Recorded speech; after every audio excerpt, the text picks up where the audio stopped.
अस्सलामुअलैकुम सामीन। 26 शाबानुल मुअज़्ज़म और 25 फरवरी है। ख़बर का उन्वान है, हिंदुस्तानी करेंसी के बदले सऊदी रियाल देने में धोखा। काफ़ी लोग ठगे गए हैं। इस बारे में पुलिस ने 5 लोगों को गिरफ़्तार कर लिया है। मामला उत्तर प्रदेश का है। ख़बर तफसील से सुनिए।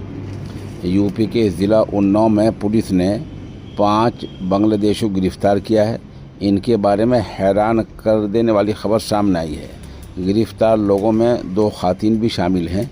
बताया जा रहा है कि पकड़े गए बांग्लादेशी धोखा देने के माहिर हैं और ये सऊदी रियाल का लालच देकर उनसे लोगों से इंडियन करेंसी लेकर भाग जाते थे। ये बांग्लादेशी इसी धोखे में पहले जेल भी जा चुके हैं, लेकिन इस मर्तबा इनकी पूरी कुंडली पुलिस के सामने आ गई है।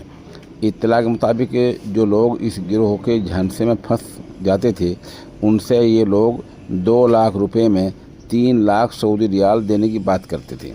2 लाख इंडियन करेंसी होगी और 3 लाख सऊदी रियाल होंगे।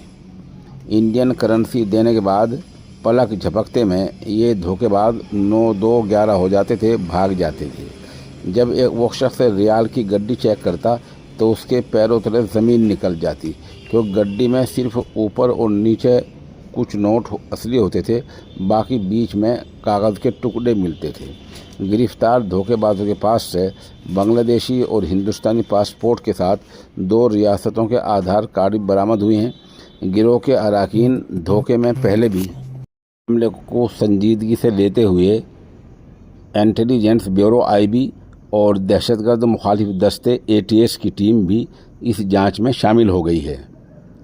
मामले में उन्नाव के पुलिस कप्तान दीपक कुमार ने प्रेस कॉन्फ्रेंस में सहाफ़ियों को बताया कि थाना बीगापुर के रहने वाले मोनू सोनी ने एक मामला दर्ज कराया था, जिसमें कहा गया था कि 3 अफराद के ज़रिए उनके साथ धोखा हुआ है। धोखेबाजों ने उनसे 2 लाख रुपए में 3 लाख रियाल देने का लालच दिया था। तहरीर मिलने के बाद जांच में लगी पुलिस टीम ने 5 अफराद को गिरफ्तार भी किया है, जिसमें अब्दुल जलील, मासूम, मुल्ला, मिंटू, हमीदा और अफरोज़ा शामिल हैं। ये हरदोई और उन्नाव में पहले भी ऐसे वाक़यात हो चुके हैं। इनके पास से पुलिस को 11 keypad mobile, 3 Android phone, 6 SIM card, 3 pan card, 4 आधार कार्ड समेत 44,000 रुपये के साथ 20 सऊदी रियाल बरामद हुए हैं। जो पैसे इन लोगों ने ऐंठे थे, उनमें से कुछ पैसे दूसरे अकाउंट में ट्रांसफ़र कर दिए गए हैं।